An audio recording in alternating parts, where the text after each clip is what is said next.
recent overhauling of Nigeria's security architecture, citizens have been told that they can be rest assured that the country's new Chief of Defense Staff, Major General Christopher Musa, has of course said that the armed forces of Nigeria is committed to combating the multifaceted security challenges facing the country as mandated by President Bola Ahmed Tinubu. News Central's Bettina Nweli has more. Musa gave the assurance in Abuja when he led other service chiefs and the Chief of Defense Intelligence on a familiarization tour visit to the Ministry of Defense headquarters in Abuja. He solicited the total support of the members of the public towards achieving the mandate given to the nation's security forces. Thank God Almighty for the opportunity to serve our nation. I think that is what, even as kids, that's what we have looked forward to. And now the mantle to do that, to achieve that, has been thrown to us. Severally, I've told them, we have had several times, because sometimes when we are serving punishment, we sit down together and grumble, things are not working, and this and that and that. And today, to the glory of God, we have been saddled with the responsibility to face those challenges and provide solution. And we assure you that we'll put in our very best. Our loyalty is no other way than to Nigeria. Receiving the delegation, the Permanent Secretary, Dr. Ibrahim Kana, congratulated the new service chiefs for their well-deserved appointments, urging them to redouble their efforts towards ending insurgent activities in the country as mandated by Mr. President. He expressed the federal government's commitment to supporting the Nigerian military and other security agencies in maintaining internal security and counter-terrorism operations in the country. We commit ourselves as Ministry of Defense and the Armed Forces of Nigeria towards supporting other security agencies in maintaining internal security and, of course, the counter-terrorism in our country. The service chiefs that we have here are veterans. They are tested and trusted. They have been to war fronts. Therefore, fighting terrorism and banditry is no news to them. Therefore, we commit ourselves that we shall continue to provide this support to our country. While acknowledging the current challenges facing security in the country, the Permanent Secretary further reminded the service chiefs that the country is expecting a lot from them following their recent appointments, and now is the time to lead from the front. Now, as we continue to discuss the issue of Nigeria's security, the newly appointed National Security Advisor, NSA, Nuhu Ribadu, on Monday officially assumed duty as a pledge to subdue insecurity and stabilize Nigeria. Ribadu, who was appointed by President Bola Tinubu on the 19th of June, took over from retired Major General Babagana Monguno.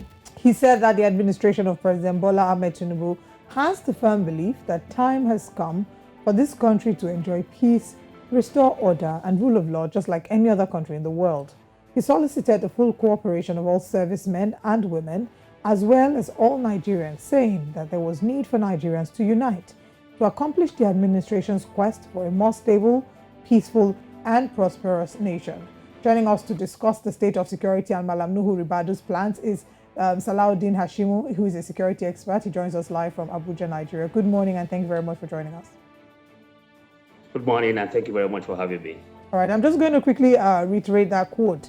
He said that the administration of President Bola Ahmed Tinubu has the firm belief that time has come for this country to enjoy peace, restore order and rule of law. And I'd like to focus on the first part that talks about enjoying peace. If you look at the last administration, Nigerians would argue that we haven't quite enjoyed peace as we hoped that we would. First, it was Boko Haram, which at some point seemed to have been conquered, but the security challenges then metamorphosed into banditry and kidnapping, which is actually a pandemic right now on our hands. What is the way forward? I know you're ecstatic about these new appointments. Do you think that in the actual sense of the word peace, Nigerians are about to really enjoy that to the full extent of it? All right, thank you. I think the previous administration left behind what we can consider, just like the late Afrobeat maestro once mentioned, sorrow, tears and blood, in terms of how very poor the management of security went. It was a total collapse And of course, we witnessed one of the lowest moments in the era of security management. So that for me had come and gone. And then, of course, we are trying to make some little bit of marginal progress with this new appointment. And then, of course, looking at the antecedents of those who were appointed. And for me, I got a little bit concerned because one, I saw a little bit of an attempt for regime security rather than human security playing out in this election. Yes, we have a little bit of distribution across national spread. Yes, the issue of nepotism slightly was undermined in that selection process. And then, of course, because of the wave in the sub-region in the last 2 years, of how politicians and security architecture have consistently now hobnobs. And then, of course, the culture and doctrine of the armed forces across West Africa in terms of coup d'etat, I think it became very circumspect that the president needs to play very safe. And one of the ways to do that is to find some sort of loyalist, and then, of course, buy and procure the loyalists of the Nigerian armed forces just to be able to stabilize his regime. And of course, you know too well, in terms of populist regime, the regime is not enjoying that beats as much, just like his predecessor did. So obviously the best thing to do very quickly is to be able to find what are those threats to the administration, and then of course begin to tame them very quickly. And that is the kind of first ace that he has put forward. And then, of course, you know that military involvement in politics over the years has also allowed them to taste what we call the forbidden foods. And then, of course, that was the power they have tasted. And of course, he knows that too well. And then, of course, because of his very grassroots nature of politicking, he knew very clearly that he must find some kind of pillar that would be able to push this administration forward. And that was exactly what he actually did. But in terms of whether or not these service chiefs will do something different, if we don't set proper agenda for them, and then of course we do not give them the kind of equipment that they need to deal with these threats internally and externally properly, man our borders very clearly, and see how we police the border strongly, and then of course find the introduction of technology into the warfare that we currently have, and then of course see the fourth pillar of the armed forces, which is being conceived now, which is the cyber command, hoping that that also come upstream. And then, of course, we implement national security strategy in a way that is all-inclusive.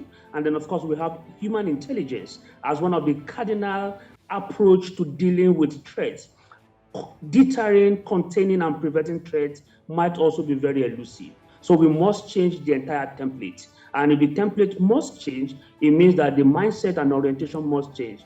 But obviously, if we want to rely on the entire and existing platform that these guys inherited, I tell you, we may not be making any progress other than what we had from the past. And I mean, your last lines, are really scary and, heartbreaking. To see that this really might just be business as usual, and nothing different would change.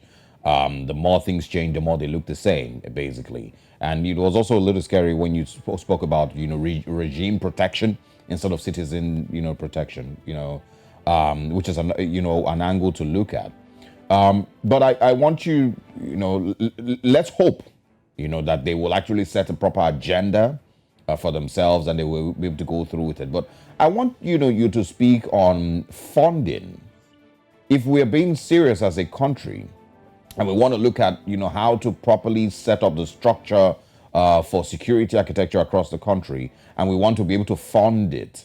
Do you think that we should, be, discussing auditing military spending in the last decade and more, and be able to, set up structures that would, protect military resources, financial resources going forward?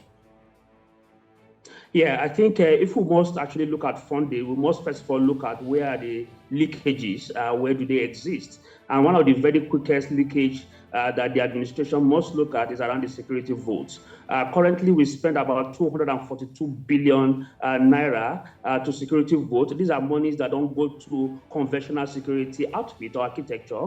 That amount is about 70% of the budget that goes to the Nigerian police. And then, of course, if you combine the budget of the Air Force and Navy together, and of course that money also surpasses that, which tells you very clearly that there is no political intention to be able to protect citizens. The security vote, if you do the disaggregation of corruption, it actually goes to political appointees and of course the political class.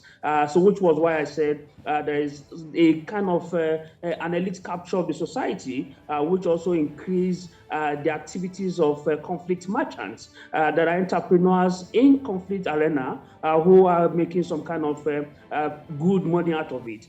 Some governors take as much as 1 billion naira on a monthly basis for purposes of security votes. Now imagine that all of these monies go into conventional policing and security. It tells you very clearly that we may have the opportunity to increase our Shilka, increase our Augustas, our Super Tucano, and then of course be able to buy some very modern platforms and hardware that will allow these guys to function in a very strategic manner.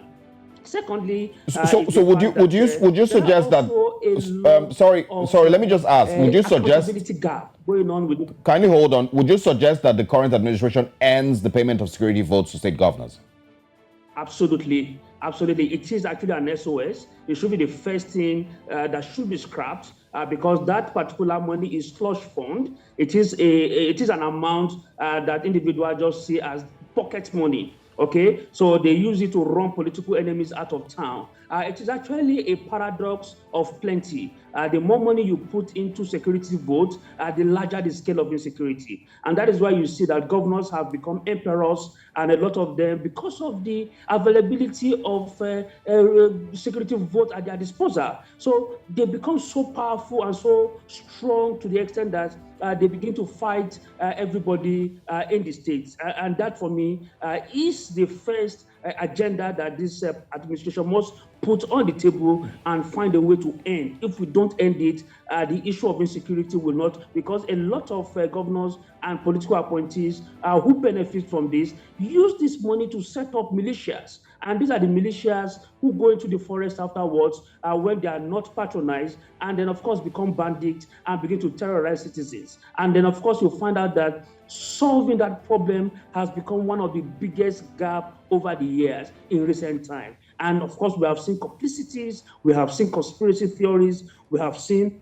how even state actors have consistently been revealed to be working very closely with these guys. And then, of course, if you look at the Kwara incident at one point, the offer robbery, the linkage, the vehicle that was found in government house, and how all of those things connect, you will realize that all these guys we talk about are one-time or consistently political thugs who now just have to find some alternative means when elections are not around the corner, or when their paymasters are not giving them the desired attention. Okay. So there is a need for a holistic human security reform to come into play as a measure to contain, prevent, and deter the kind of threats that we have. The template must change. We must find a new approach, a new method, and of course find the finest ways that can help us to be able to scoop resources. We have scarce resources going on and put them very clearly where it should be. But of course, even with the existing one that goes to the defense system, there is a need for a deep accountability framework to also be developed. Yes, the military over the years have their own doctrines and structure, but there is a need to strengthen democratic oversight of their forces. If we don't do that, we will continue to face the same problem. All right, so now let's quickly talk about, you've made so many suggestions. You've talked about security votes, for us to put an end to security votes. The question is, will that really happen? These are suggestions that we don't know if the current administration will employ. But I'd like us to just go back a little bit and talk about Nuhu Ribadu, of course, took over from Major General Mongono. And let's talk about his time. And we've mentioned some of the pitfalls, right? But I do think that we should look at some of the things that we need to learn Are there any maybe positives we could have learned from the past, from his time in office? Are there things that we should ensure do not happen again? Let's go back in time, do an analysis. Some people have referred to him as the worst NSA, chief in history. I don't know if you share same sentiments, but are there any positives we can pick from there? If not, what are the things you want us to ensure that we nip in the bud to prevent it from it being a continuum of the last administration? Yeah, I think one very big thing that plays out in security is about discipline. You would agree with me that Nuhu actually possesses that. Unfortunately, even though we have consistently advocated for a democratic and military subservience to democratic institutions, I think the only snag would be his policing background. That is, first of all, going to create a very big clash between the concept of policing and the armed forces, even though they have some kind of symbiotic relationship. And that is very clear because the military would think very clearly that they cannot report to somebody with a police background. That egocentric approach and egocentric nature would first of all play in. Nuhu Ribadu, very disciplined, very forward-looking, might be able to create, but of course, again, is about his actually background and nature in how the defense architecture functions. Look, it's not just having a background in policing. That in itself is a major departure. And then the first thought for me is that even if you are going to appoint a civilian, of course, let that person have some, even if it's in the academics, okay, let the person have some academic expertise in defense management to be able to provide strategic thinking and strategic roadmap. The terrain are different between police and the armed forces. The thinking are different. The cultures and the doctrine and the way and manner they do things are completely different. So I'm only wondering what are the kind of conversation that will be happening. And of course, if you recall, when we had people like Obani Koro and Rabiu Kwankwaso as ministers of defense, and then of course you saw the kind of resistance that came from the service chiefs that they do not answer the call to a bloody civilian. That actually happened at one time in the country. So how would the service chief respect him? That is the first question we must put in place. Two, what is the knowledge economy that Nuhu Ribadu has got in terms of how the performance of the armed forces prevails? That also is the second bit, and I think it is important to put all of those things together for it to be able to function. Absolutely.